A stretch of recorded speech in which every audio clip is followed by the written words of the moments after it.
అందరికీ నమస్కారం. Welcome to icon politics. నమస్కారం గౌతమ్ గారు. నమస్తే అండి. సార్, నిరుద్యోగులు రాష్ట్రంలో పట్టి పీడిస్తున్న ఒక రాజకీయ సమస్యల్లో సమస్యల్లో అది కూడా ఒకటి. ఆ, ప్రస్తుతం అంటే పోయినసారి చంద్రబాబు నాయుడు గారి హయాంలో కొత్త రాష్ట్రమైనా కూడా 2014 నుంచి 2019 వరకు 17,000 డిఎస్సి పోస్టులు వదిలారు. కొన్ని అవును. ఆల్మోస్ట్ 90% ఫిల్ కూడా చేశారు. ఆల్మోస్ట్ 90% ఫిల్ కూడా చేశారు. ఆ, ఉమ్. కానీ కొన్ని మేబీ ఎలక్షన్స్ టైంలో కొన్ని వదిలినట్టున్నారు. ఆ, జగన్ గారి హయాంలో ఇప్పటి వరకు అంటే జస్ట్ నోటిఫికేషన్ ఇచ్చారు, అది కూడా కొట్టివేయబడింది. అంటే 0 పోస్టులు వదిలారు. నిరుద్యోగం ఎప్పుడు కూడా ఇంకా మా కులమోడు, మా ప్రాంతమోడు, మా జిల్లాోడు, మనోడరా అని చెప్పేసి, మా మతమోడు, మా కులమోడు అని చెప్పేసి ఇంకా చూసుకుంటూ ఓట్లు వేయాలనా, లేకపోతే కాస్త ఆలోచించి ఓట్లు వేస్తారని ఆశిద్దామా? సమాజం మార్పు కోరుకుంటుందా లేదా? ఎస్పెషలీ నిరుద్యోగులు ఏమనుకుంటున్నారు? కాస్త మీ విశ్లేషణ చెప్పండి సార్. 5,000 ఉద్యోగాలు చాలా గ్రేట్ అనుకుంటారా, లేకపోతే కనీసం ప్రభుత్వాల నుంచి వచ్చే కొన్ని ఉద్యోగాలు మంచివి అనుకుంటారా? మీ విశ్లేషణ చెప్పండి సార్. యాక్చువల్ గా ఇది కేవలం నిరుద్యోగులకి ఏదో ఉద్యోగ కల్పన కోసం డిఎస్సీలు కాదండి. యాక్చువల్ గా చూడండి, డిఎస్సి అవటం, లేకపోతే టీచర్లని పోస్టులు ఉంటే నింపటం, ఇవన్నీ ప్రభుత్వానికి కూడా చాలా అవసరం.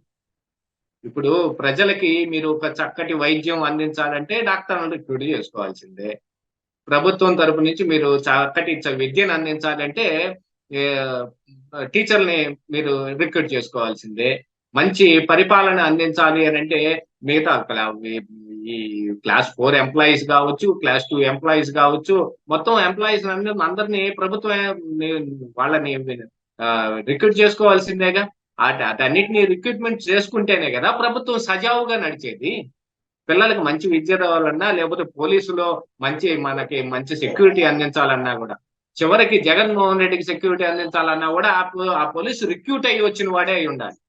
అలాంటి రిక్రూట్మెంట్ ని పక్కన పెట్టేయటం అని అంటే ప్రభుత్వాన్ని ఒక విధంగా వాళ్ళు ఆ సరైన పరిపాలన వైపు తీసుకెళ్లే ఉద్దేశం లేనట్టు లెక్కనమాట.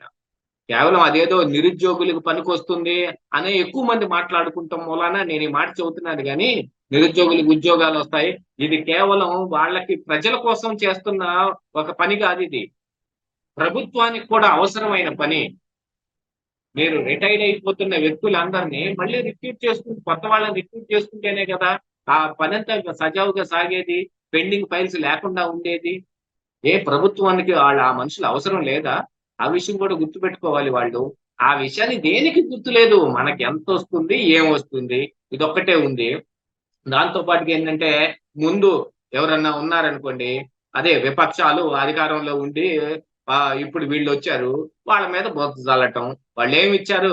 మేము చూడండి ఎన్నిచ్చాం అని వాలంటీర్ పోస్టులను కూడా మేమిచ్చిన ఉద్యోగాల కింద చూపించుకునేంత దుస్థితి ఎందుకొచ్చింది? వాలంటీర్ అసలు ఉద్యోగమే కాదంటాడు జగన్మోహన్ రెడ్డి. వాళ్ళకి శాలరీ ఇచ్చేది ఓ శాలరీ కాదు, అది ఒక గౌరవ భృతి అని మాత్రం చెబుతాడు. దాన్ని మాత్రం ఉద్యోగం కింద ఎలా మాట్లాడతాడు? సచివాలయం ఉద్యోగాలు అని అంటున్నారు. ఆ సచివాలయమే పెద్ద అంబక్కురా బాబు. అది ప్రతి ఒక్క శాఖలో ఉన్న ఒక్కొక్కరిని తీసుకొచ్చి ఈడబెట్టి వీళ్ళ కంట్రోల్లోకి తెచ్చుకోవడానికి తెచ్చిన ఒక శాఖ, సచివాలయం అనే వ్యవస్థ.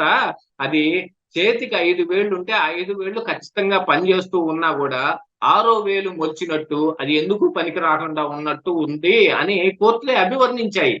చేతుకున్న 6వ వేలు లాంటిది సచివాలయం వ్యవస్థ అని. అలాంటి ఒక వ్యవస్థను తీసుకొచ్చి దాంట్లో ఉద్యోగాలు ఇచ్చాం. దాని బదులు ఇవ్వండి, డిఎస్సీలు ఇవ్వండి, టీచర్లు రిక్రూట్మెంట్ చేయండి, పోలీస్ కానిస్టేబుల్స్ ఇవ్వండి, పోలీసులు ఇవ్వండి, మిగతా దాంట్లో అందరినీ రిక్రూట్ చేసుకోండి. వాళ్ళు ప్రభుత్వానికి అవసరమైన వాళ్ళు, మీకు పని చేయాల్సిన వాళ్ళు. మీరు మీరు కారులో సుఖంగా వెళ్తున్నారంటే మీకు మీ పక్కన బ్యారికేడ్లు కడుతుంది పాపం పోలీసులేగా. వాళ్ళు అది రూట్ క్లియర్ చేస్తుంది వాళ్ళేగా. వాళ్ళకి కూడా రావాల్సిన వాటన్నిటిని కూడా కట్ చేయటం మొదలుపెట్టారు. ఇప్పుడు ఇది ఈ జగన్మోహన్ రెడ్డి అధికారంలోకి వచ్చిన దగ్గర నుంచి విధ్వంసం జరుగుతుంది అనంటే ఏదో ప్రజావేదికను కూల్చేశాడనో, అయి పడగొట్టాడనో, ఇల్లు పడగొట్టారనో మాట్లాడుతున్నారు. విధ్వంసం అంతకంటే పెద్ద విధ్వంసం ఇక్కడ ఆ పాలనా పరంగా జరుగుతుంది. ఉద్యోగాలు ఇవ్వకపోవటంలో జరుగుతుంది. రిక్రూట్మెంట్ చేసుకోపోవటంలో జరుగుతుంది. అవగాహన లేకుండా సిపిఎస్ ని రద్దు చేస్తానని జగన్మోహన్ రెడ్డి చెప్పాడు. అది కుదరదు అని సజ్జల రామకృష్ణారెడ్డి. సార్ మరి నిరుద్యోగులు ఈ విషయాన్ని ఆలోచించి వాళ్ళ 5,000కే ఉద్యోగాలు అనుకుంటారా, లేకపోతే ప్రభుత్వం నుంచి వచ్చే కొన్ని అంటే లీగల్ ఉద్యోగాలు ఉంటాయిగా, ప్రభు ప్రభుత్వ లైక్ టీచర్లు కానీ, లేదంటే మీరు చెప్పినట్టు పోలీస్ ఉద్యోగాలు కానీ, లేదా గ్రూప్ 1 గ్రూప్ 2 పోస్టులు కానీ, ఇలాంటివి ఏమన్నా కానీ అవసరం ఉందని చూస్తారా? చూద్దామండి. మరి ఇలాంటివి చేయకపోవడం వల్ల కొందరి రాజకీయ నాయకుల లేదా కొన్ని ప్రభుత్వాల రాజకీయ సమాధికి వాళ్ళ వాళ్ళ ఇటుకలు వాళ్ళే కొనుక్కుంటున్నట్టుగా ఉంది. చూద్దాం సార్, ప్రజలు ఆలోచించి ఓటేద్దామని ఆశిద్దామండి. ధన్యవాదాలు.